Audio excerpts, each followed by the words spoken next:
बात करो ना संजय से एक बार और। आकाश जी।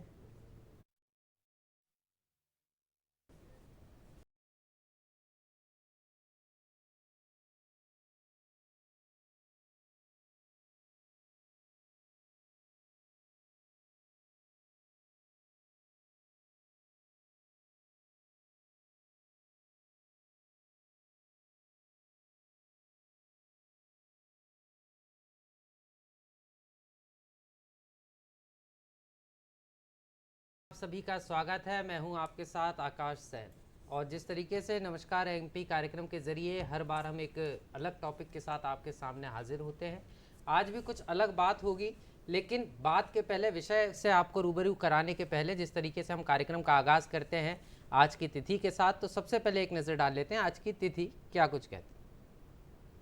और आज की तिथि की अगर हम बात करें तो विक्रम संवत 2080 माघ माह के कृष्ण पक्ष की सप्तमी तिथि है। दिन शुक्रवार है। दिनांक है 2 फरवरी 2024।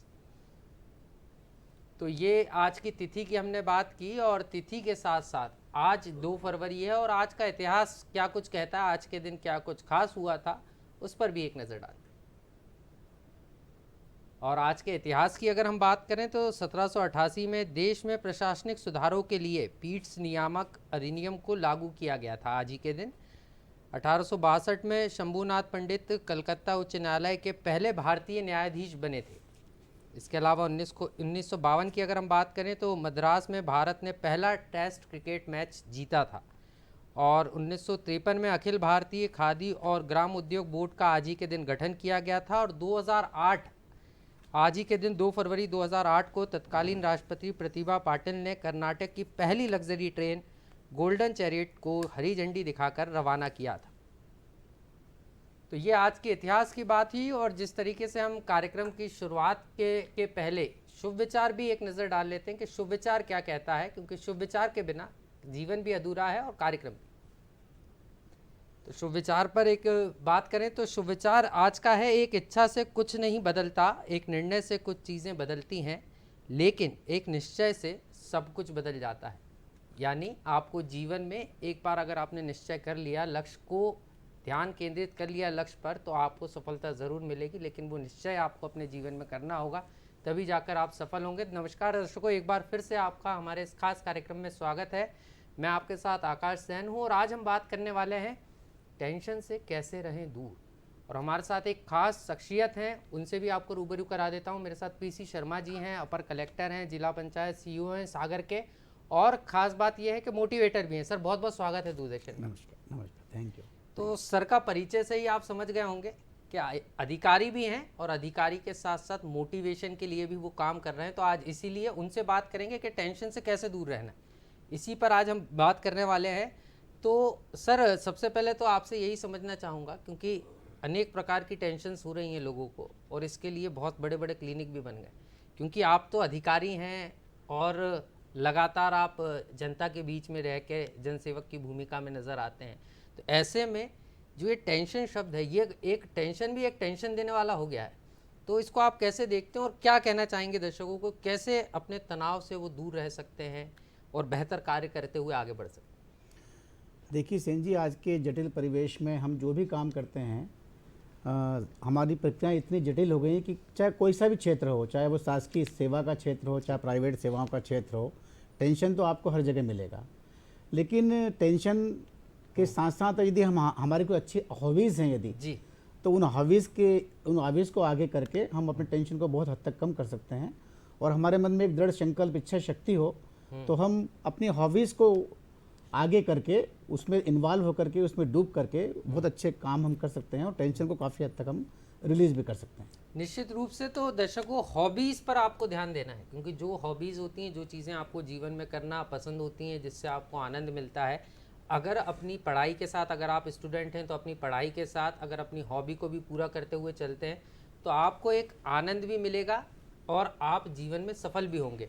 और सर का जो सफलता का सूत्र है वो भी यही है, क्योंकि हाल ही में पूरा देश जब 22 जनवरी को रामलला की प्राण प्रतिष्ठा हुई, तो उसके बाद पूरा देश राममय नज़र आ रहा था, काफ़ी पहले से तैयारी चल रही थी। तो सर भी कैसे मोटिवेटर लेते हैं अपने जीवन में, सर से समझ लेते हैं। और सर ने एक गीत भी लिखा है इस पर। सर हाल ही में अयोध्या में राम मंदिर की लेकर प्राण प्रतिष्ठा हुई, भगवान श्री रामलला के दर्शन के लिए लोग लाए थे और आप एक गीतकार की भूमिका में भी नजर आए और मोटिवेशन में अगर भगवान श्री राम की बात करें तो वो भी नजर आते। मैं वैसे कोई ऐसा प्रोफेशनल गीतकार नहीं हूँ, जी लेकिन 5 सदी के लंबे अंतराल के बाद में एक रामलला के विराजने का जो कार्यक्रम शुरू हुआ, तो मेरे मन में भी ये प्रश्न आया कि क्यों न इस पावन पवित्र पल को हम अपने तरह से कुछ एंजॉय करें और एक छोटी सी आहुति मैं भी इस महायज्ञ में दूं। तो मैं यदा कदा कभी कभी लिखता रहता हूं, तो मैंने इस पर विचार किया और एक गीत बनाया और सरस्वती की कृपा रही कि वो गीत बन गया। और संयोग से माननीय मुख्यमंत्री जी हमारे यहाँ सागर में मीटिंग लेने आए थे, तो उनके हाथों से इसका विमोचन भी हो गया। जी जी। तो कुल मिलाकर के इसको काफ़ी लोगों ने देखा भी है और काफ़ी अच्छा गीत बन पाया है, ऐसा मुझे सर लगता 2 है। से 4 लाइनें आप हमारे दर्शकों को बता पाएं कि जो हमारे दर्शक ये प्रोग्राम देख रहे हैं कि वो भी समझे, क्योंकि एक अधिकारी के साथ साथ एक मोटिवेटर की भूमिका और अब एक गीतकार की। हाँ, गीत के 3-4 स्टेंजा है, लेकिन कुछ लाइनें मैं आपको गा के बताऊंगा जी कि घर घर में है दीप जलाओ, गीत मंगल के अब गाओ, हर हिंदू अपने माथे पर केसर या अब तिलक लगाओ, झूमेगा ब्रह्मांड ही सारा, ढोल नगाड़े बाजेंगे, अयोध्या सज धज कर तैयार, मेरे राम विराजेंगे। अयोध्या सज धज कर तैयार, मेरे राम विराजेंगे। क्या बात है, मेरे राम विराजेंगे। लेकिन जीवन में राम जी की जो पूरी परिकल्पना हमें दिखती है, जो राम जी के हम दर्शन करते हैं, तो राम जी के जीवन से कैसे आप सीख सकते हैं और तनाव से दूर रह सकते हैं, क्योंकि एक ऐसे बेटा है जिसने अपने पिताजी के वचन को पूरा करने के लिए 14 वर्ष का वनवास काटा, तो कई संघर्ष भरा जीवन उनका भी रहा होगा। तो भगवान श्री राम के जीवन से कैसे हम सीख सकते हैं, टेंशन से कैसे दूर रह सकते हैं, इस पर भी हम चर्चा कर रहे हैं। हमारे साथ पीसी शर्मा जी लगातार बने हुए हैं। सर, टेंशन की बात हम कर रहे हैं, तो टेंशन को दूर रखने के लिए, क्योंकि आप लगातार ऐसे कई प्रोग्राम्स भी, क्योंकि आप अधिकारी हैं तो लगातार समाज से जुड़े रहते हैं, तो कायाकल्प अभियान सर चला था, उस समय भी हमने देखा कि कई बैगर्स थे, उनके जीवन को सुधारने के लिए उनके इसमें एक पॉजिटिवनेस लाने की कोशिश आपके द्वारा की। जब मैं होशंगाबाद में पदस्थ था, 16-17 की बात है, 18 की, तो उस समय एक हमने कायाकल्प अभियान जिला पंचायत के माध्यम से चलाया था। अंबेडकर जी की जयंती से हमने ये कार्यक्रम वहाँ शुरू किया था और तत्कालीन कलेक्टर जो थे, कलेक्टर महोदय हमारे, तो उन्होंने भी इस कार्यक्रम को आगे बढ़ाया था।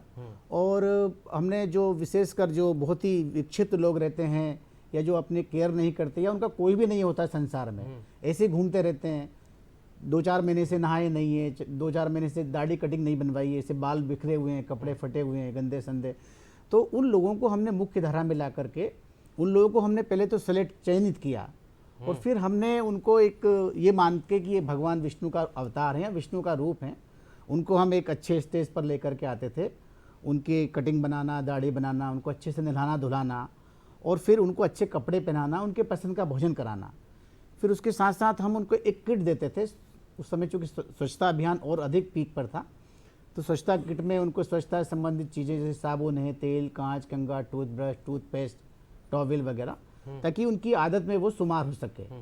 उनको किट देने के बाद में हमने फिर एक प्रत्येक गांव में एक कायाकल्प समिति भी बनाई थी, 9 सदस्य। यही एक टेंशन का सबब भी रहता है जो हम बात कर रहे हैं, बच्चों में भी जो अवसाद आ जाते हैं, क्योंकि हम देखते हैं कि इसको एक अभियान के रूप में जोड़ने की कोशिश की गई। ये छोटी छोटी चीज़ें हैं, लोगों को लगता है कि ये टेंशन नहीं है, लेकिन बच्चों के जीवन में भी ये टेंशन के रूप में उभर कर आता है। और यहीं से हमें अभिभावकों को समझना चाहिए कि एग्ज़ाम्स के दौरान भी, पढ़ाई के दौरान भी, जब बच्चा अलग कटा सा रहने लगता है, अपने ऊपर ध्यान नहीं देता, तो यहीं से पता चल जाता है कि कहीं ना कहीं तनाव हो रहा है। तो यहाँ कैसे बच सकते हो?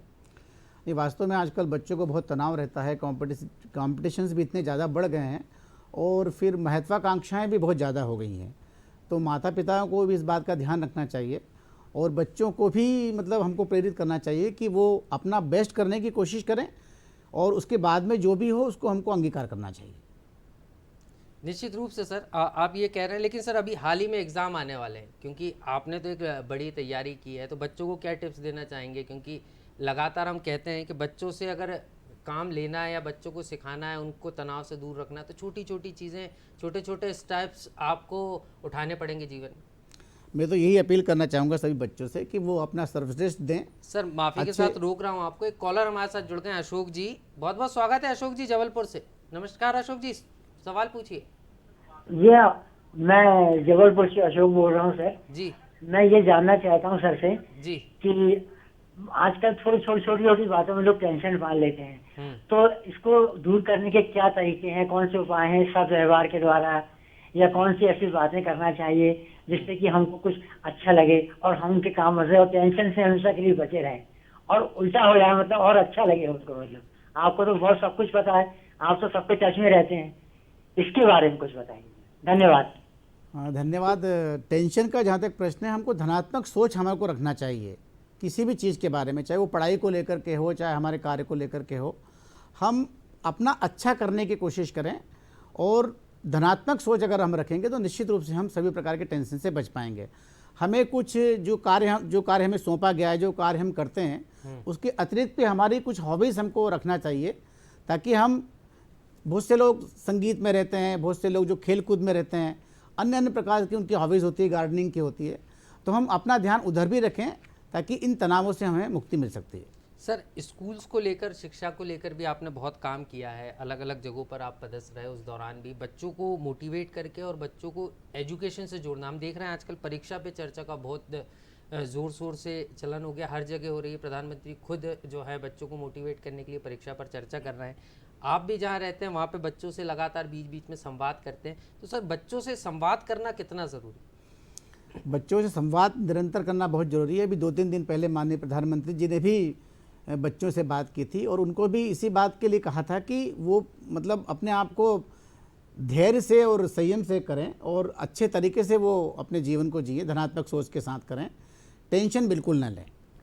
तो टेंशन लेना नहीं है आपको, टेंशन से दूर रहने के लिए आपको लगातार अपने पेशेंस के साथ जो है काम करना है, इसको समझना है कि किस तरीके से आपको अपना लक्ष्य आपने निर्धारित किया है। क्योंकि परेशानियां आती हैं तो कई सारी चीज़ें जो हैं आप भूल भी जाते हैं और कई बार टेंशन होने के कारण आप अपने जो लक्ष्य है उसको पा नहीं पाते।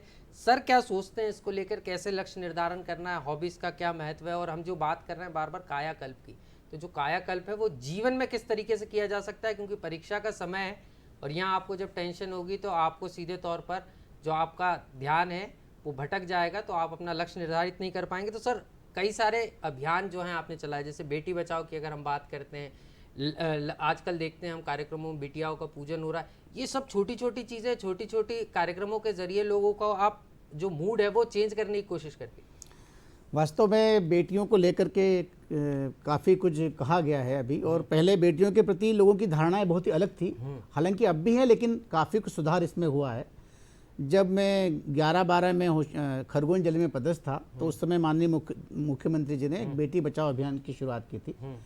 तो वहाँ पर हमने जो है एक BBC बेटी बचाओ कमेटी हमने वहाँ पे गठित की थी, और जिन पेरेंट्स के यहाँ पर जो बेटियों का जन्म होता था तो पेरेंट्स उस बेटी के घर जाते थे और बेटी के दाहिने अंगूठे की पूजन करते थे, उनके माता पिता का सम्मान करते थे। और उस समय हमने ये कहा था कि उनके खाते में जन सहयोग से, जो गरीब लोग हैं उनके जन सहयोग से 500 रुपये जमा करते थे जी जी। और उसके माता पिता बाद में फिर उसमें अपनी श्रद्धा भक्ति के हिसाब से, उनकी कैपेसिटी के हिसाब से हर माह उसमें पैसे जमा करते जाते थे। तो हमने तत्कालीन समय में, उस समय एक ही दिन में, 1 घंटे में हमने लगभग 13 लाख रुपए इकट्ठे किए थे और बेटियों के खाते में जमा कराए थे।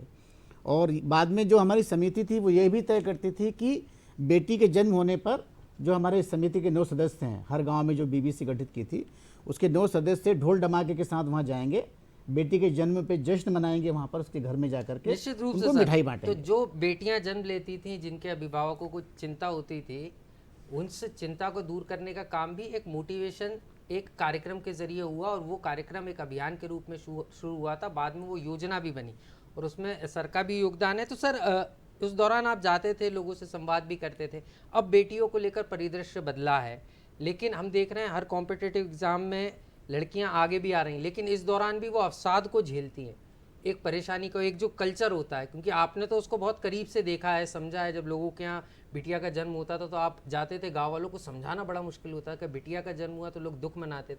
लेकिन अब कैसी परिस्थिति देखते हैं, और अगर और बिटियाओं को आगे बढ़ाने के लिए ऐसे जो अभिभावक है उनसे क्या अपील करेंगे सर? बेटियां पहले की तुलना में देखा जाए तो बहुत सशक्त हुई हैं।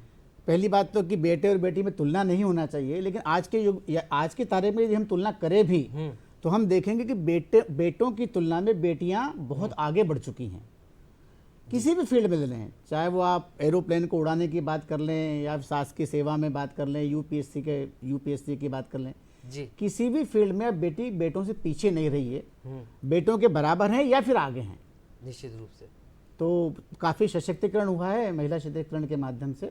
शासन की कई योजनाएं हैं जो जन्म से लेकर मृत्यु तक जो हैं बेटियों को लेकर के बनाई गई हैं, ताकि वो अपने आप को सशक्त कर सकें और मूल धारा में आ सकें वो लोग। निश्चित रूप से मूल धारा में जुड़ सके, और मूल धारा में जुड़ने के साथ साथ सर एक चीज़ और समझ में आती है आजकल, क्योंकि आप तो लगातार जनता से कनेक्ट रहते हैं, बहुत सारे लोगों से आपकी मुलाकात भी होती है, लेकिन चीज़ें टेंशन को लेकर जो आप देखते हैं, छोटी छोटी चिंताओं के कारण लोग जो हैं आजकल आत्महत्या जैसे कदम उठा ले रहे हैं, और वो सिर्फ छोटी सी चीज़ें होती हैं कि संवाद नहीं हो पाया और कुछ क्षण के लिए जो संवाद से दूर होने के कारण ये चीज़ें निर्मित हो जाती हैं।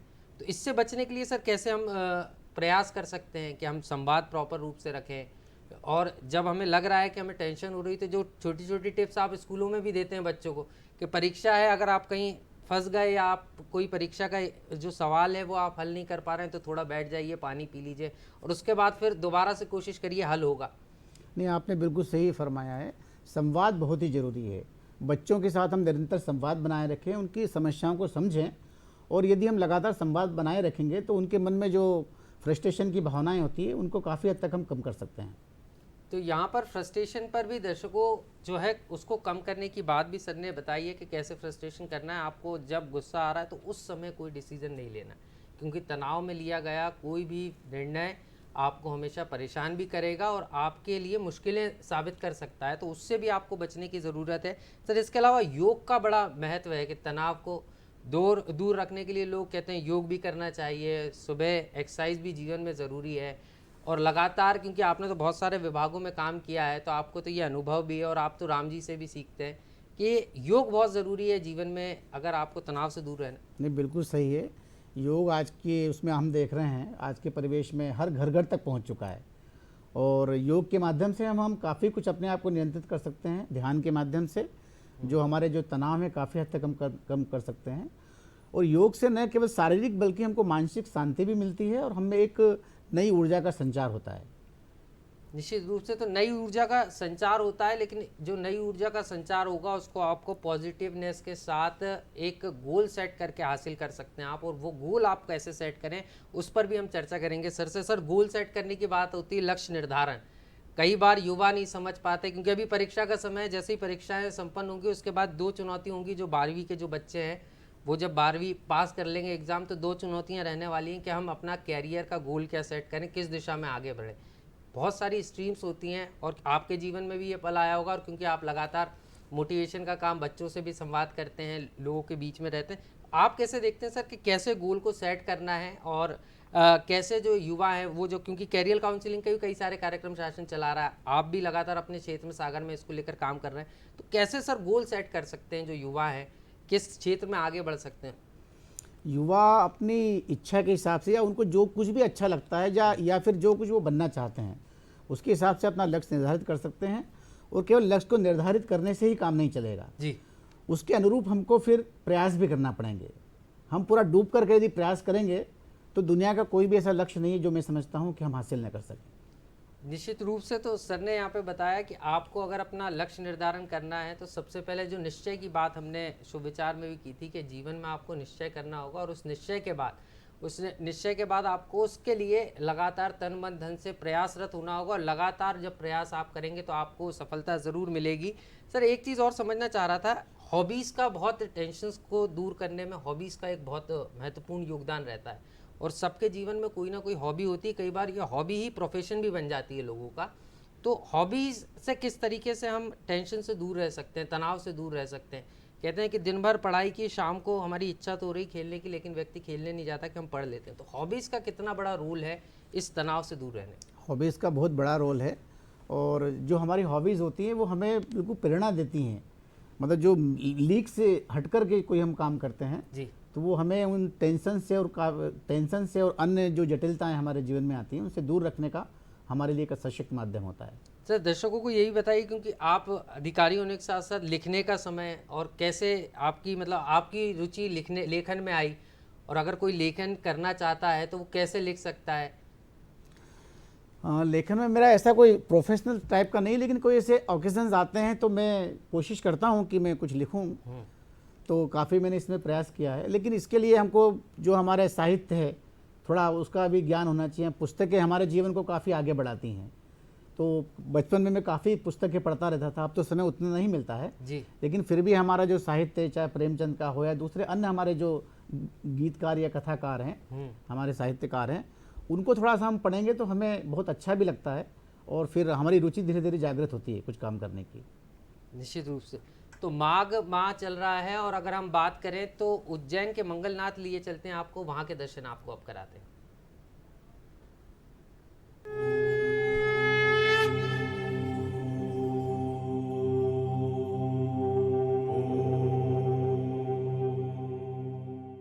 पौराणिक मान्यता है कि उज्जैन मंगल ग्रह की जन्मभूमि है।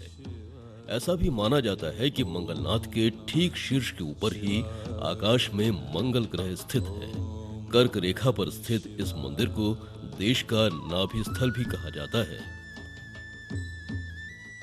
ये महादेव 84 महादेव में 43वें महादेव हैं। मंगलेश्वर का भव्य मंदिर क्षिप्रा तट पर स्थित है। अंकपात के निकट क्षिप्रा तट के एक टीले पर मंगलनाथ का मंदिर है। मंगल को भगवान शिव और पृथ्वी का पुत्र कहा गया है। इसी कारण इस मंदिर में मंगल की उपासना शिव रूप में भी की जाती है। तस्मै शिकाराय नमः शिवाय। स्कंद पुराण और मत्स्य पुराण के अनुसार मंगल ग्रह की उत्पत्ति यहीं से हुई है। संभवतः प्राचीन काल में मंगल ग्रह यहाँ से निकट से देखा जाता था। ज्योतिष अध्ययन के लिए भी ये स्थान उपयुक्त माना गया है। मान्यता ये भी है कि मंगल ग्रह की शांति के लिए इस संसार में मंगलनाथ मंदिर से बढ़कर कोई दूसरा स्थान नहीं है। देश में मंगल देवता के कई मंदिर हैं, लेकिन उज्जैन में इनका जन्म स्थान होने के कारण यहाँ की पूजा को खास महत्व दिया जाता है। मंगलनाथ मंदिर की जन्म कथा का उल्लेख स्कंद पुराण के अवंतिका खंड में मिलता है। स्कंद पुराण की कथा के अनुसार अंधकासुर नामक दैत्य ने भगवान शिव से वरदान पाया था कि उसके रक्त की बूंदों से नित नए दैत्य जन्म लेते रहेंगे। दैत्यों के अत्याचार से त्रस्त जनता ने मुक्ति पाने के लिए भगवान शिव की आराधना की।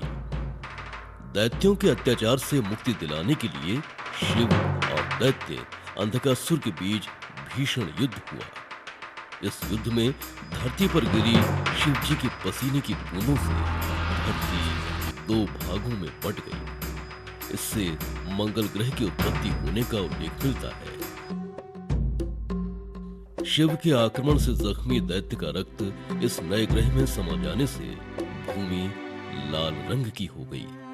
दैत्य का विनाश करने के बाद शिव ने इस नए ग्रह को ब्रह्मांड में फेंक दिया। संसार भर से यहाँ लोग आते हैं, जिनके भूमि की कष्ट हो तो आते हैं, जिनको पुत्र नहीं होता तो यहाँ दर्शन करने आते हैं, जिनके विवाह में कष्ट होता है तो लोग यहाँ आते हैं और उनकी सभी की मनोकामना पूर्ण होती है। और ये जो स्थान है, ये स्थान जो है रमणीय स्थान है, मंगल स्थान है। आज से बहुत पहले भी मंगल स्थान था, सिंधिया स्टेट के समय भी ये मंगल स्थान था और आज वर्तमान समय में लोकतंत्र है, इस समय भी इसका जो नव निर्माण किया गया है तब भी मंगल स्थान है। पूरे दुनिया भर के लोग आते हैं, संसार भर से आते हैं अपनी मनोकामना पूर्ण करने के लिए। वैदिक कथाओं के अनुसार मंगल ग्रह शक्ति, वीरता और साहस का परिचायक है। मंगल धर्म का रक्षक भी माना जाता है। मंगल देवता की पूजा से मंगल ग्रह से शांति, कर्ज से मुक्ति और धन लाभ होता है। मंगल के रत्न रूप में मूंगा धारण किया जाता है। मंगल दक्षिण दिशा के संरक्षक माने जाते हैं।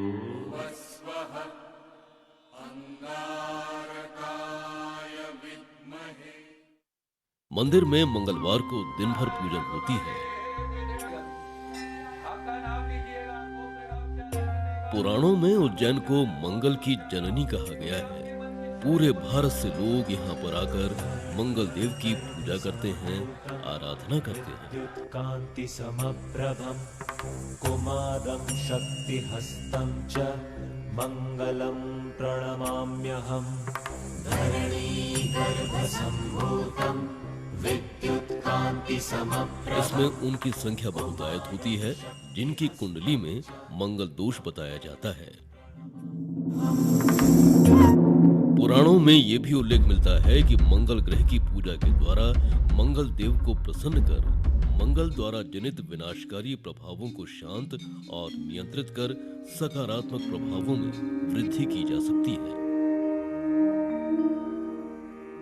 यही कारण है कि ऐसे व्यक्ति जिनकी कुंडली में मंगल भारी रहता है, वे अपने अनिष्ट ग्रहों की शांति के लिए मंगलनाथ मंदिर में पूजा पाठ करवाने पहुंचते हैं। यहाँ मंगलनाथ के बारे में हमने काफ़ी कुछ सुना था, क्योंकि मेरी शादी में भी कुछ दिक्कतें आ रही थी, तो 2-4 पंडितों को हमने भी दिखाया था कुंडली दोष, तो उन्होंने कहा कि मंगलनाथ पे पूजा कराने से आपके काम जल्दी ही सिद्ध होंगे। तो हम उसी विषय में यहाँ पर आए, भी पूजा करवाई हम लोगों ने। हमने पंडित पे दिखाई थी, उन्होंने बताया कि इसके मंगल है, इसके मंगल शांति के लिए मंगलनाथ पे आप जाइए। तो मंगल की पूजा करने यहाँ आए उज्जैन। पहले भी आ चुके हैं हम, ये पूजा करने से हमें शांति मिलती है बच्चों के। मंगलनाथ की प्रतिष्ठा के कारण श्रद्धालुओं की यहाँ लगातार भीड़ बनी रहती है।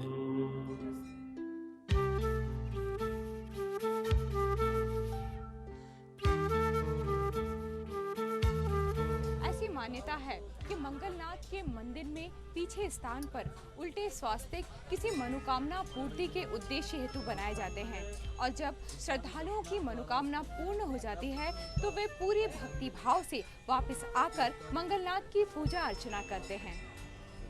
प्राचीन समय से यह स्थान खगोलीय अध्ययन के लिए उपयुक्त माना गया है।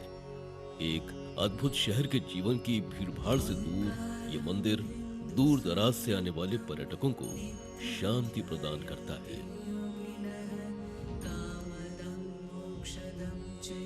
उज्जैन शहर को भगवान महाकाल की नगरी कहा जाता है, इसलिए यहाँ मंगलनाथ भगवान की शिवरूपी प्रतिमा का पूजन किया जाता है। हर मंगलवार को इस मंदिर में श्रद्धालुओं का तांता लगा रहता है। मंगलनाथ मंदिर भगवान शिव को समर्पित है।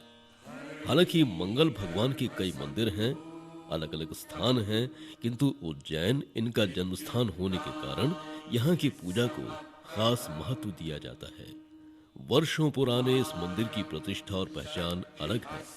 सिंधिया राजघराने में इसका पुनर्निर्माण करवाया गया था। ग्रहों का स्पष्ट नजारा देखने के लिए अधिक संख्या में पर्यटक आने के कारण ये मंदिर बहुत प्रसिद्ध है। मंगलनाथ मंदिर का महत्व इसलिए भी बढ़ जाता है कि ये पवित्र क्षिप्रा नदी के किनारे स्थित है। यहाँ का मनोरम दृश्य भक्तों को बरबस ही अपनी ओर खींच लेता है। इस पवित्र धाम पर आना भक्तों के लिए एक अविस्मरणीय यात्रा से कम नहीं है। इसकी स्मृतियां हमेशा हमारे मन मस्तिष्क पर कायम रहती हैं।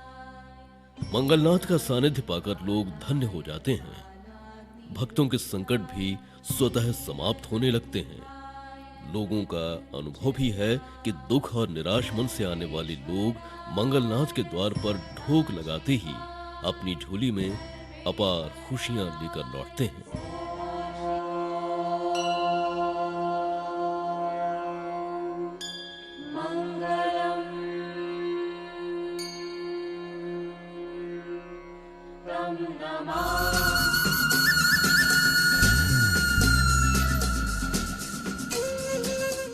फिर से आपका स्वागत है। और अब हमने आपको दर्शन कराए मंगलनाथ जी के, उज्जैन के मंगलनाथ जी के दर्शन हमने आपको कराए हैं। और कार्यक्रम में आगे बढ़ेंगे। हम लगातार बात कर रहे हैं कि टेंशन से कैसे दूर रहें। और आजकल हर वर्ग का जो व्यक्ति है, हर उम्र का जो व्यक्ति है, वो कहीं ना कहीं तनाव से ग्रस्त है। और क्योंकि आने वाले समय में एग्ज़ाम्स होने वाले हैं, और ऐसे एग्ज़ाम्स में सबसे ज़्यादा तनाव जो है बच्चों को होता है, तो बच्चे कैसे तनाव से दूर रह सकते हैं, इस पर भी हम चर्चा कर रहे हैं। और मेरे साथ लगातार पीसी शर्मा जी बने हुए हैं, मोटिवेटर हैं, जिला पंचायत सीईओ हैं सागर के। सर लगातार मोटिवेशन को लेकर काम करते रहते हैं और गीत के जरिए भी लोगों को बताते हैं कि कैसे आपको अपने जीवन को बदलना है। सर अवसाद एक बड़ी समस्या है और अगर हम बात करें तो हर वर्ग का जो व्यक्ति है, हर उम्र का जो व्यक्ति है वो इससे ग्रसित होता हुआ नज़र आ रहा है। कोई परेशानी लेके लोग आपके पास भी आते हैं उम्मीद से कि हमारी ये प्रॉब्लम सॉल्व हो जाएगी। तो एक तो प्रॉब्लम को समझना, सॉल्व होना और नहीं भी सॉल्व हो तो कैसे आगे बढ़ना, ये एक बड़ा चैलेंजिंग होता है किसी के भी जीवन में, क्योंकि कई बार जो जीवन की घड़ी है वो उस प्रॉब्लम पे ही अटक जाती है लोगों को और उसके कारण कई बार जो निर्णय उनको नहीं करना वो ऐसे निर्णय भी ले लेते हैं। तो उससे कैसे बच सकते हैं?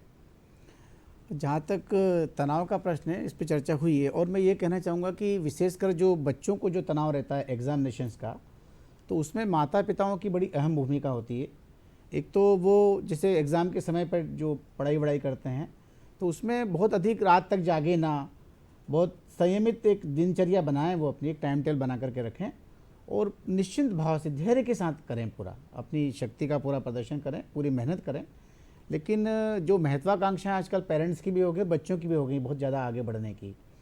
हर बच्चे का कैलिबर अलग अलग रहता है, उनकी क्षमताएं अलग अलग रहती है, तो उसी हिसाब से हमको उनको ट्रीट करना चाहिए और बीच बीच में माता पिताओं को विशेषकर बच्चों के साथ बातें करके इस तरह उनको धैर्य बनाना चाहिए और इस तरह से प्रेरित करना चाहिए कि भाई आप अपना बेहतर करो।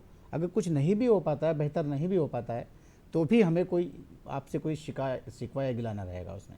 निश्चित रूप से कि निराश नहीं होना है, निराश नहीं होना है, बिल्कुल निराश नहीं होना है, क्योंकि अगर बात निराशा की आती है मन में एक निराशा का भाव आता है। सर यही कारण है कि जो हमने देखा कि कई बार एग्ज़ाम के बाद बच्चे एग्ज़ाम का रिजल्ट आने की टेंशन में कई बार ऐसे कदम उठा लेते हैं जो नहीं उठाना चाहिए। तो ऐसे बच्चों के अभिभावकों को और बच्चों को आप क्या सलाह देना चाहेंगे, वो खासतौर पर जो अभिभावक हैं कि बच्चों से लगातार कनेक्ट रहें, संवाद करें?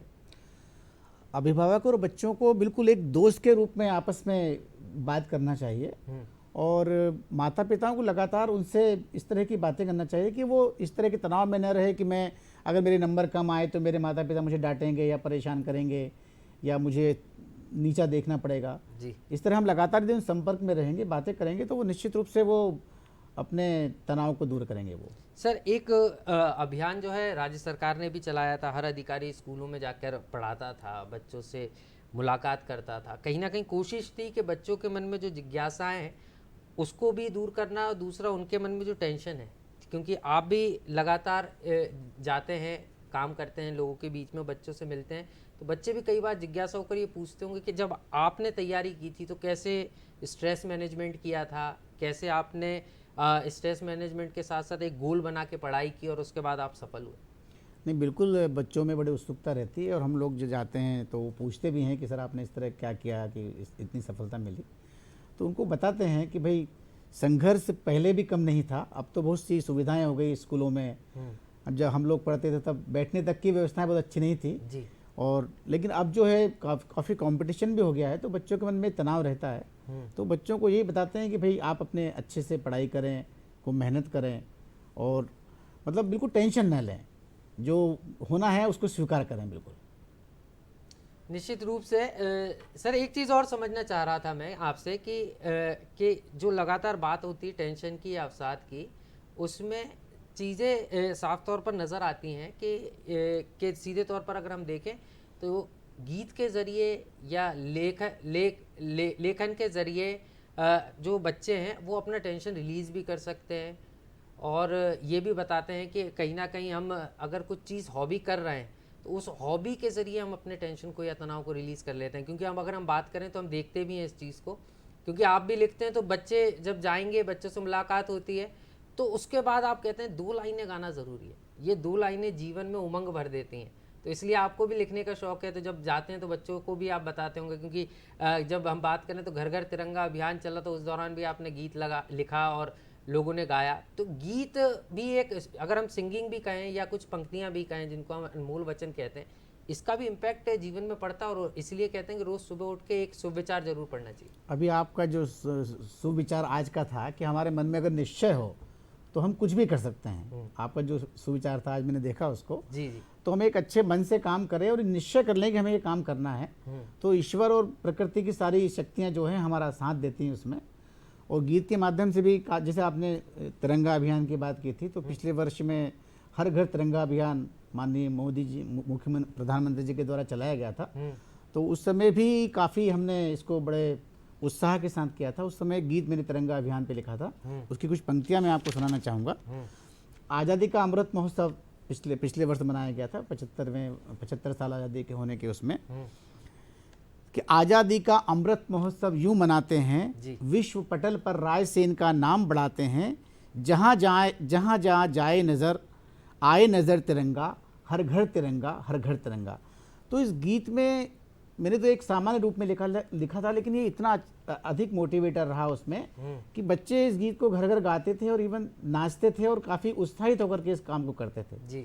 तो हमारे जो कलेक्टर थे वहाँ पर अरविंद दुबे साहब, उन्होंने भी इस अभियान को बहुत अच्छे से चलाया था जी, और इसका काफ़ी अच्छा प्रचार प्रसार भी हुआ था। हर तिरंगा अभियान हमारे देश के प्रति देशभक्ति की यही इम्पोर्टेंस जो है नज़र आती है गीत की, कविताओं की, लोगों के जीवन में। और यही मैं समझना चाह रहा हूँ, जो हमारे दर्शक ये प्रोग्राम देख रहे हैं उन तक यही बात मैं पहुँचाने की कोशिश भी कर रहा हूँ आपके माध्यम से, कि लिखना कितना ज़रूरी है जीवन में। क्योंकि हम कहते हैं कि जब कोई व्यक्ति लिखने लगता है, कल अगर हम बात करें तो कल हमारे जीवन में क्या घटा हमें याद नहीं रहता, क्योंकि ये स्मार्टफोन की दुनिया है। लेकिन कई बार हम अपने अगर अभिभावकों से चर्चा नहीं कर पा रहे, दोस्तों से चर्चा नहीं कर पा रहे, तो हम अपनी डायरी में अपने आप को अभिव्यक्त कर सकते हैं। वो भी एक बेहतर माध्यम हो सकता है।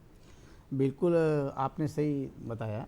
गीतों का बड़ा महत्व होता है, शब्दों का बड़ा महत्व होता है जी। शब्दों में इतना जादू होता है, शब्दों में इतनी शक्ति होती है जी कि वो कुछ भी करा सकते हैं। मोटिवेट करने की तो बात है ही उसमें जी। जैसे मैं आपको उदाहरण देना चाहूँगा, हमारे लता जी ने एक गीत गाया था, ए मेरे वतन के लोगों जी।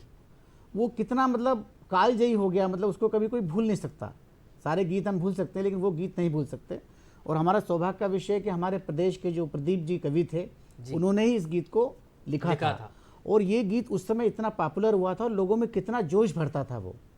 तो उस जोश के कारण ही आज़ादी मिलने में हमें काफ़ी मतलब उसका बड़ा योगदान रहा है। लोगों के मन में देशभक्ति की भावना जागृत हुई थी और काफ़ी लोग आगे आकर के देशभक्ति के काम कर रहे थे। सर एक चीज़ और समझना चाह रहा था आपसे कि स्किल डेवलपमेंट की बात लगातार होती है, ट्रेनिंग की बात होती है, और जब हम बात करते हैं कि कई बार बच्चे खेल में अच्छे होते हैं, पढ़ाई में अच्छे नहीं होते, लेकिन पढ़ाई का प्रेशर उन पर ज़्यादा दिया जाता है, खेल पर फोकस नहीं। नई शिक्षा नीति में इस तरीके के प्रावधान भी किए गए कि जो बच्चे खेल में आगे आना चाहते हैं उनके लिए, तो इसको लेकर भी लगातार लोगों से जब संवाद होता है, क्योंकि आप ऐसे स्तर पर बैठे हैं, अधिकारी हैं, तो लगातार स्कूलों में भी जाना होता है, बच्चों से जब मुलाकात होती है तो उनको इस चीज़ की जानकारी भी देते हैं क्या कि आप खेल में अगर अच्छे हैं, भले ही पढ़ाई में नहीं है, तो आपको निराश नहीं होना, उस खेल पर की विधा पर आपको फोकस करना है, फिर उस खेल के बारे में आपको पढ़ना होगा, लेकिन पढ़ना ज़रूर होगा, टेंशन से दूर होना होगा और पढ़ना होगा। नहीं, बिल्कुल खेलों का तो आजकल बहुत ज़्यादा महत्व बढ़ गया है जी। और हम देखें कि पढ़ाई से ज़्यादा लोग खेलों पर ध्यान अब देने लगे हैं जी। और अब तो मतलब प्रत्येक ग्राम स्तर पर ये चीज़ें पहुंच चुकी। केंद्र सरकार, भारत सरकार की विभिन्न स्कीम्स हैं जी, जो प्रतिभाएं खेलों में आगे आ रही हैं, ग्रामीण क्षेत्रों की हों, शहरी क्षेत्रों की हों, उनको एक मंच पे लाया जा रहा है। और लोग काफ़ी गाँव के लोग निकल करके ओलंपिक तक जा रहे हैं और राष्ट्रीय और अंतर्राष्ट्रीय स्तर पर भी इसके पदक जीत रहे हैं जी। तो निश्चित रूप से आजकल स्पोर्ट्स का एक विषय हो चुका है पूरे स्कूल में, और स्पोर्ट को शासन भी काफ़ी ध्यान दे रहा है और बच्चे भी काफ़ी उसमें इन्वॉल्व हो रहे हैं। निश्चित रूप से तो बच्चे भी इन्वॉल्व हो रहे हैं। ये इन्वॉल्वमेंट ही ज़रूरी है। अगर आपको टेंशन से दूर रहना है तो जहाँ आप इन्वॉल्व हो गए किसी भी चीज़ में, वहाँ आप तनाव से दूर हो सकते हैं। और यही हम सर से समझ रहे हैं लगातार कि कैसे हम ग्रंथों के ज़रिए सीख सकते हैं, कैसे हम श्री राम की जीवनी से सीख सकते हैं, कैसे हम जो स्वामी विवेकानंद है उन्होंने उनकी जीवनी से सीख सकते हैं कि तनाव से दूर रहना है। सर पढ़ाई का बहुत महत्व है, लेकिन पढ़ाई खेल खेल में, और लगातार आपने तो कई अभियानों के ज़रिए खासतौर पर बेटियाओं के सशक्तिकरण के लिए काम किया, तो कई बार बेटियां भी टेंशन में रहती हैं और उनको समझ नहीं आता कि किस दिशा तय करना है। और हम कहते हैं कि शिक्षा हमारी दिशा और दशा दोनों तय कर देती है। तो इस शिक्षा के समय ही सबसे ज़्यादा अवसाद में बच्चे होते हैं। तो यहाँ पर मैं समझना चाह रहा हूँ कि आपने जब आप एजुकेशन हासिल कर रहे थे तो आप अपने तनाव को कैसे दूर रखते थे, तो हमारे बच्चे जो ये प्रोग्राम देख रहे होंगे उनको काफ़ी मदद मिलेगी। सर हम लोगों के समय इतना बहुत अधिक तनाव रहता नहीं था जी, लेकिन फिर भी कोशिश करते थे। मतलब मैं जहाँ तक अपना कहूँ, मैं अपनी पूरी कोशिश करता था। मैं सोचा था कि मैं क्लास में फर्स्ट आऊँ और मैं काफ़ी मेहनत करता था जी। तो बस ज़्यादा चिंता नहीं करते थे, खेलते कूदते भी थे। उस समय इतना माता पिता भी इतना तनाव, मतलब इतनी ज़्यादा महत्वाकांक्षाएं लोगों की हुआ नहीं करती थी। लेकिन वर्तमान परिवेश में काफ़ी दृश्य बदल चुका है और लोगों में महत्वाकांक्षाएं, आगे बढ़ने की उत्कंठा भी काफ़ी होने लगी है जी। तो लेकिन जैसे अपने राम जी के चरित्र से अगर हम बात करें तो मेरे ख्याल से राम जी के जीवन में जितना संघर्ष आया होगा या सीता जी के जीवन में जितना संघर्ष आया होगा, मुझे नहीं समझ में आता है कि किसी और व्यक्ति के जीवन में आया होगा।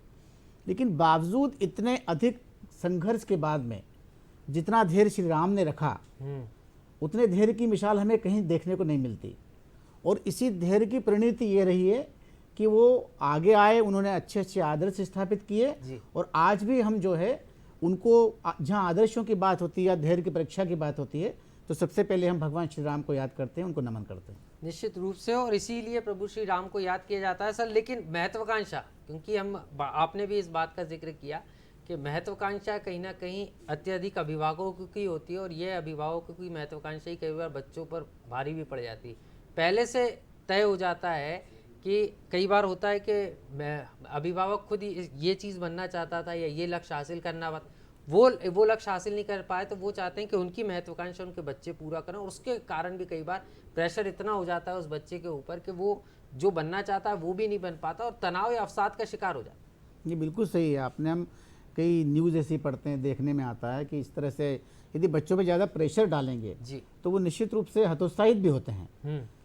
और ऐसा नहीं, कोई व्यक्ति पढ़ने में ठीक नहीं तो वो दूसरे अन्य काम भी कर, हम कई ऐसे उदाहरण आपको मिल जाएंगे जो बहुत कम पढ़े लिखे हैं, लेकिन उन्होंने अपने जीवन में इतना अधिक आगे बढ़े हैं वो कि जिनको, जो मतलब जिनकी मिसालें दी जा सकती हैं। निश्चित रूप से मिसालें दी सकती हैं, और मिसालें जब ही दी जा सकती हैं जब आप जो है अभिभावकों को भी यहाँ समझना होगा कि बच्चों के ऊपर प्रेशर क्रिएट ना करें। बच्चों को समझना ज़रूरी, और समझने की प्रक्रिया में कम्युनिकेशन यानी संवाद वो काफ़ी ज़रूरी है। सर, परीक्षा के दौरान हम देखते हैं कि टीचर्स भी लगातार संवाद करते हैं, लेकिन उस दौरान बच्चों को सबसे ज़्यादा मेंटली सपोर्ट की ज़रूरत होती है, क्योंकि बच्चे उस समय इतने ज़्यादा पढ़ाई को लेकर तनाव में रहते हैं, या हर चीज़ को पढ़ने की ललक रहती है, और पूरी रात जागते हैं। और कई बार उस पूरी रात जागने के कारण भी अगली सुबह जो एग्ज़ाम होता है उस समय बच्चे नींद में होते हैं और वो एग्ज़ाम नहीं दे पाते। तो ये भी एक बड़ा कारण है कि कई बार वो जो घबराहट रहती है, चिंता रहती है, और पूरी रात का जो जागरण होता है, क्योंकि हम देखते हैं कि एग्ज़ाम के 2-3 दिन पहले से अधिकांश बच्चे पूरी रात जाग के पढ़ते हैं और फिर अगले दिन एग्ज़ाम देने जाते हैं। हाँ, नहीं, आप बिल्कुल सही है। कुछ बच्चे ऐसे होते हैं जो एग्ज़ाम के समय ही ज़्यादा पढ़ते हैं, तो मेरा उनसे भी से अपील है कि वो अपना लगातार अध्ययन करते रहें। और बहुत से बच्चे ऐसे भी होते हैं जो एग्ज़ाम के समय भी सामान्य रूप से पढ़ते हैं, उन्हें कोई दिक्कत नहीं आती, तो वो लगातार यदि अपना एवरेज औसत पढ़ाई करते रहेंगे तो उनको कोई ऐसी परेशानी नहीं आएगी। निश्चित रूप से सर, टाइम का एक बहुत महत्व है, कहते हैं टाइम टेबल बना के, क्योंकि आप भी जब निकलते हैं तो एक डायरी हमेशा एक अधिकारी के हाथ में होती है जिसमें पूरा टाइमिंग, दिन का पूरा टाइम मैनेजमेंट होता है। तो आपको नहीं लगता जो एग्ज़ाम की तैयारी जो बच्चे कर रहे हैं, क्योंकि आगामी समय में, तो तनाव से दूर रहने के लिए कहीं ना कहीं टाइम मैनेजमेंट भी एक महत्वपूर्ण कड़ी है कि आपने पूरे दिन की दिनचर्या तैयार कर ली कि इतने बजे मुझे ये काम करना है, इतनी देर पढ़ाई करना है, बीच में 15 मिनट का रिसेशन देना है, तो कहीं ना कहीं आप तनाव से दूर हो सकते हैं और एक मैनेज तरीके से आपकी पढ़ाई भी पूरी हो जाएगी। बिल्कुल सही है। जो टाइम टेबल है बहुत ज़रूरी है। टाइम टेबल मुख्य रूप से अपने आप को अनुशासित करता है कि आपको कितने बजे उठना है, कितने बजे खाना खाना है, कितने बजे नहाना है, कितने बजे सोना है। यदि आप अपने आप को अनुशासित करेंगे तो फिर आपको कोई आवश्यकता नहीं है तनाव की। बहुत सारा तनाव तो आपके अनुशासन में रहने से ही खत्म हो जाएगा। तो टाइम टेबल बहुत ही आवश्यक है, और बच्चे इसको करते हैं, बहुत से बच्चे इसको पालन करते हैं। सर, आप हमेशा एक चीज़ कहते हैं कि रोज़ एक गुड नोट ज़रूर लिखना चाहिए। दिन भर में जो घटा उसको एक दिन भर में जो भी आपके जीवन में वो गुड नोट, और अगले दिन उसको पढ़े भी कि हमने क्या अच्छा कार्य किया था जिससे आज अच्छा कार्य करने की प्रेरणा मिले, तो वो भी एक पॉजिटिवनेस जीवन में क्रिएट करता है। नहीं, बिल्कुल है। आप प्रतिदिन जो भी अच्छे काम करते हैं अगर आप उसको नोट करेंगे तो आपको भी उससे प्रेरणा मिलेगी, और दूसरे लोगों को भी इससे प्रेरणा मिलेगी, आगे और बेहतर करने की वो लोग कोशिश करेंगे उसमें। सर, एक चीज़ और समझना चाह रहा था, क्योंकि आप लगातार बच्चों के बीच में जब जाते हैं, लिखने को लेकर आप काफ़ी संजीदगी रखते हैं, लिखना आपको बहुत पसंद है, तो जो बच्चे लेखन के क्षेत्र में अपना कैरियर बनाना चाहते हैं या लिखना चाहते हैं, तो भाषा शैली पर भी ध्यान देने की ज़रूरत होती है। और आप जिक्र भी कर रहे थे कि शब्द वो है कि शब्दों से आप किसी को भी का मन मोह सकते हैं, तो यहाँ शब्दों का कितना महत्वपूर्ण रोल हो जाता है। और कहते हैं तनाव से भी दूर रहना है, तो वहाँ पे भी आपको कुछ चयनित शब्दों का, जैसे ही तनाव, तो अगर ता को हटा दे नाव, तो आपकी नाव बहुत आसान चली जाएगी जीवन की। अगर ता हट गया तो उस ता को हटाना सीखना पड़ेगा। पर नहीं, बिल्कुल सही है। शब्दों में बड़ा जादू होता है, और शब्द क्या अपने आप अंतर मन से आते हैं। यदि आपकी हॉबी है और अगर आपके मन में कोई अच्छा करने का, लिखने का विचार है, तो शब्द अपने आप आते हैं। बस आपको यही कि आपका अध्ययन अच्छा हो, साहित्यिक रुचि हो आपकी, तो उसमें आप काफ़ी आपको सुविधा मिलती है उसमें। निश्चित रूप से। और सर एक चीज़ और है, क्योंकि अब आपसे तो मैंने बहुत सारी चीज़ें समझी भी, हमारे दर्शकों को भी आपने बताई, लेकिन एक चीज़ और समझना चाह रहा था।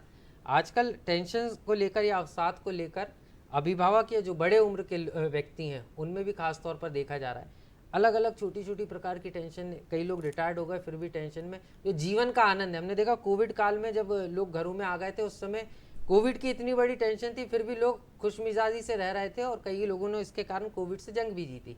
तो खुशमिजाज रहने के लिए कितना ज़रूरी है, और ख़ास तौर पर सरलता अपने जीवन में लाना, सौम्यता लाना, ये कितना ज़रूरी है, और इससे किस तरीके से आप इन तमाम चीज़ों से दूर रह सकते हैं? जहाँ तक सरलता का प्रश्न है, जितना आप सरल और साधारण रहेंगे उतने ही अधिक आप खुश रहेंगे, तनाव मुक्त रहेंगे।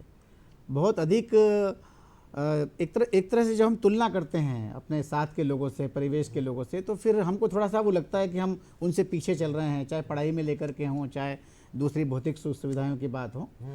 तो हम जो हैं वो सर्वश्रेष्ठ हैं जी। अगर हम अन्य लोगों से तुलना करें तो जीवन में ऐसे कई लोग हैं जिनसे हम बहुत अधिक बेहतर हैं, मतलब उस तरफ हम ध्यान कम देते हैं। निश्चित रूप से जो हम हैं, यदि हमारे कई लोग ऐसे हैं जो बेचारे बहुत ही बुरी तरह जीवन यापन कर रहे हैं, बड़ी मुसीबत के साथ में, संघर्ष के साथ में अपना जीवन यापन कर रहे हैं, उनसे यदि हम तुलना करेंगे तो काफ़ी हद तक हमारा तनाव भी कम होगा और हम काफ़ी अच्छा कर पाएंगे। सर एक बड़ा चैलेंज ये भी होता है, क्योंकि आप तो लगातार राम जी से भी सीखने की कोशिश करते हैं, गीत लिख रहे हैं और सारी चीज़ें हैं, लेकिन तनाव को लेकर एक चीज़ और आती है कि आजकल सोशल मीडिया का ज़माना है और नॉलेज कहते हैं लेना है तो इंटरनेट से लेना है, लेकिन सही नॉलेज लेना, पॉजिटिव नॉलेज लेना और बाकी चीज़ें छोड़ देना, ये भी बहुत ज़रूरी है। और कई बार हम देखते हैं साइबर के भी कई सारे मामले आते हैं, तो जब स्कूलों में ट्रेनिंग के लिए आप जब जाते हैं तो वहाँ पे इन चीज़ों को बताते भी हैं बच्चों को कि आपको यहाँ पर इन चीज़ों का किस तरीके से सकारात्मक उपयोग करना है, क्योंकि लगातार आप उपयोग करेंगे तो इससे आपके हेल्थ पे भी इम्पैक्ट पड़ेगा। क्योंकि हम देख रहे हैं देर रात तक बच्चे मोबाइल का यूज़ कर रहे हैं सिर्फ पढ़ाई के लिए, पता चल रहा है फिर आंखें खराब हो रही हैं, सारी चीज़ें हो रही हैं और फिर टेंशन भी हो रहा है, क्योंकि इसका भी असर सीधे तौर पर मानसिक स्तर पर पड़ता है। नहीं, बिल्कुल सही है। सोशल मीडिया, मोबाइल, इंस्टाग्राम हुआ, फेसबुक हुआ, व्हाट्सएप हुआ, इसके माध्यम से अगर काफ़ी धनात्मक चीज़ें उसमें रहती हैं, लेकिन उसके साथ साथ में भी बच्चे आजकल जो हैं उसका दुरुपयोग भी करते हैं। बहुत सारे मतलब जो चीज़ें उन्हें नहीं देखना चाहिए और ध्यान चला जाता है, रील्स बनाने पे आजकल लोगों का ध्यान जा रहा है। तो यदि हम केवल उससे पॉजिटिव चीज़ें लें तो सोशल मीडिया अपने आप में एक काफ़ी अच्छी चीज़ है जी। और उसका उपयोग बच्चे नेट के माध्यम से या सोशल मीडिया की और भी साइट्स हैं उसके माध्यम से अपने अध्ययन के लिए भी कर सकते हैं। निश्चित रूप से, तो आप ये चीज़ भी कर सकते हैं। सर एक चीज़ और समझना चाह रहा हूँ, आपने बहुत सारी पोस्ट पर रहकर काम किया, आपको भी कभी जीवन में तनाव जैसी चीज़ें आती होंगी कि किसी अधिकारी का आपके पास फ़ोन आ गया, तो आप कैसे, सर हमारे दर्शकों को बताइए कि आप कैसे अपने तनाव को मैनेज करते हैं, क्योंकि टेंशन तो हर व्यक्ति को होती है, आपको भी होती होगी। जिन पदों पर मैं अभी हूँ या रहा हूँ उसमें तनाव तो आते ही रहते हैं और तनाव के साथ साथ में हम कोशिश करते हैं कि एक धैर्य जो भगवान श्री राम का जो धैर्य है, कोशिश करते हैं कि हम अच्छे से अच्छा व्यवहार करें, कम से कम अच्छे से बात करें, बोलें, उससे भी काफ़ी चीज़ें हमारी हल हो जाती हैं। तो अच्छे से बात करके भी हम जो है काफ़ी कुछ अच्छा कर सकते हैं। निश्चित रूप से सर, और यही कारण कहा भी जाता है कि अभी हमेशा पॉजिटिव सोच भी रखिए और पॉजिटिव बात भी कीजिए, क्योंकि कहते हैं कि वो प्रकृति है और प्रकृति से ये चीज़ रिटर्न आती है, तो कहीं ना कहीं इसका इम्पैक्ट भी पड़ता है कि अगर हम नकारात्मक चीज़ें कहेंगे तो वो नकारात्मकता हमारी पास आएगी लौट के। तो आपको पॉजिटिव रहना है, तो यानी आपको जो कहने का तरीका, अपने आप को अभिव्यक्त करने का तरीका, वो इतना सौम्य होना चाहिए कि जो परेशानी भी है वो भी शर्मा जाए कि नहीं यार ये इतना सौम्य व्यक्ति है, तो वो कहीं ना कहीं सौम्यता इसमें एक बड़ा रोल प्ले करती है। बिल्कुल सही है सेन जी, सौम्यता है और धैर्य जो है ये बड़ा रोल प्रशासनिक उसमें करता है। और कई बार हम देखते हैं कि लोग उत्तेजना में आकर के कुछ बातें ऐसी कर जाते हैं जो सामने वाले को भी पीड़ा देती हैं और वो पीड़ा फिर अल्टीमेटली आपको भी सहन करना पड़ती है किसी भी रूप में जी।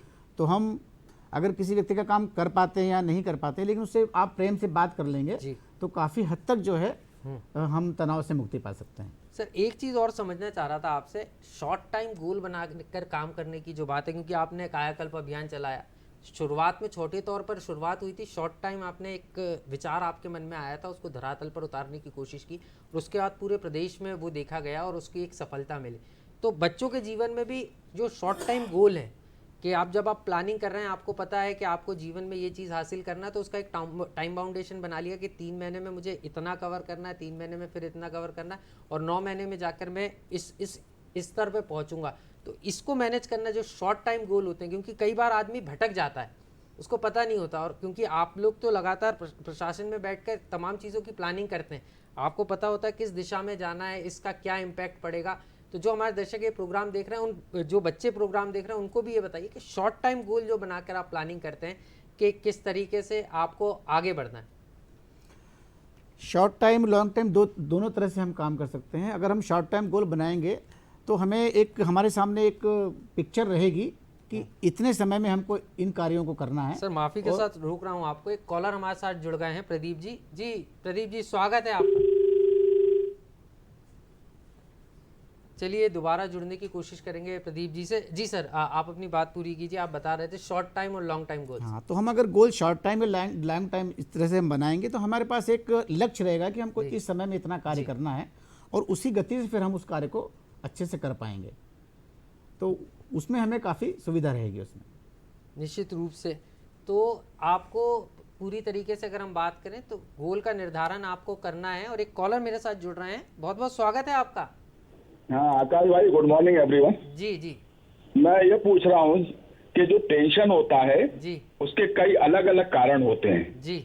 बच्चों का टेंशन अलग होता है, बड़ों का टेंशन अलग, मिडिल एज का अलग होता है, और ज्यादा उम्र वालों का टेंशन अलग होता है। तो इन सब टेंशन का कारण क्या होता है? वो कारण जो है क्या प्रॉब्लम क्रिएट कर सकता है? सबसे ज्यादा कौन सा टेंशन प्रॉब्लम क्रिएट कर सकता है? जो हेल्थ। चलिए दूसरी बात ये है, स्ट्रेस, टेंशन और एंजाइटी में क्या फर्क होता है? कब ये टेंशन स्ट्रेस में वो हो जाता है और एंजाइटी में कन्वर्ट हो जाता है, और कब फाइनली ये डिप्रेशन में कन्वर्ट? जी बिल्कुल, आपकी पूरी बात प्रदीप जी आ गई। सर सवाल ये है कि वही कायाकल्प जो सारी चीज़ें चल रही थी कि कई बार डिप्रेशन में आदमी आ जाता है और परेशान हो जाता है, और कई बार अवसाद में भी चला जाता है, जीवन जीने का तरीका भूल जाता है, और ऐसे लोगों को ही आप ट्रैक पर वापस लेकर आएँ। यही हमारे कॉलर का सवाल था कि कैसे आप अपने जीवन में जो उमंग खो देता है आदमी, तो उसके जीवन में वापस उमंग ला सकते हैं। धनात्मक सोच हमारी हो, धनात्मक हमारे विचार हों, और हम धैर्य के साथ में, आपने संवाद का भी बीच में जिक्र किया था, लगातार हम संवाद स्थापित करते रहें।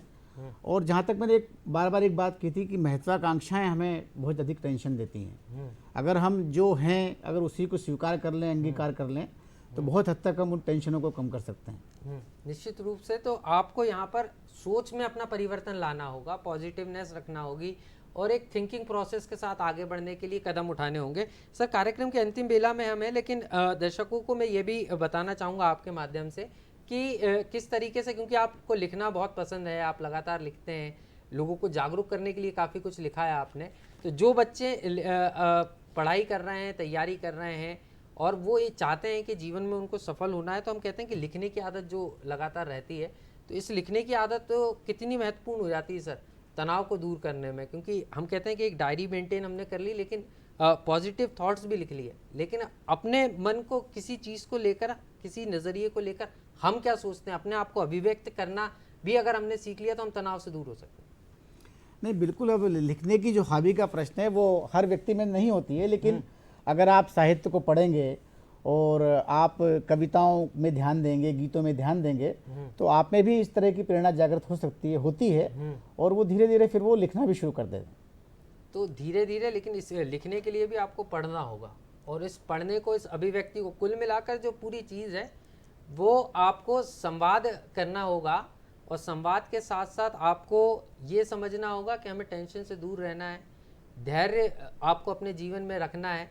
सर जाते आते जो जनता है हमारी, जो प्रोग्राम देख रही है, उनको क्या अपील करना चाहेंगे सर कि कैसे आप अपने जीवन से तनाव को दूर कर सकते हैं, और राम के साथ जोड़ के, या जिस भी महापुरुष को आप मानते हैं उसके साथ जोड़कर अपने जीवन को सुखमय बना सकते हैं?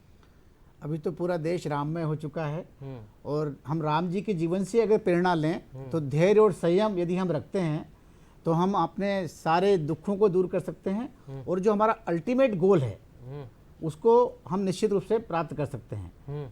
विशेषकर तनाव में जो व्यक्ति धैर्य से काम करता है वो अपने गोल को निश्चित रूप से प्राप्त कर सकता है। मेरी सभी से अपील है कि वो शांति के साथ और धैर्य के साथ, संयम के साथ रहें, और विशेषकर बच्चों को माता पिताओं के साथ निरंतर संवाद स्थापित करते रहना पड़ेगा, तब जाकर के हम सभी प्रकार के गोल्स को प्राप्त कर पाएंगे। तो सर बहुत बहुत शुक्रिया हमारे साथ जुड़ने के लिए, हमारे साथ इस कार्यक्रम में शामिल होने के लिए। तो दर्शकों, आज हमने बात की टेंशन से कैसे रहें दूर, और इसके लिए आपको संवाद करना होगा, समझना होगा, और ख़ास तौर पर अगर हम बात करें तो आपको अपने जीवन और सोच को बदलने के साथ साथ अगर परेशानी आए तो धैर्य रखना होगा, क्योंकि धैर्य अगर आपने रख लिया तो जो आपने गोल है वो ज़रूर आप हासिल कर पाएंगे। तो इस कार्यक्रम में फ़िलहाल इतना ही। मुझे दीजिए इजाज़त, और आप देखते रहिए दूरदर्शन मध्य प्रदेश। नमस्कार।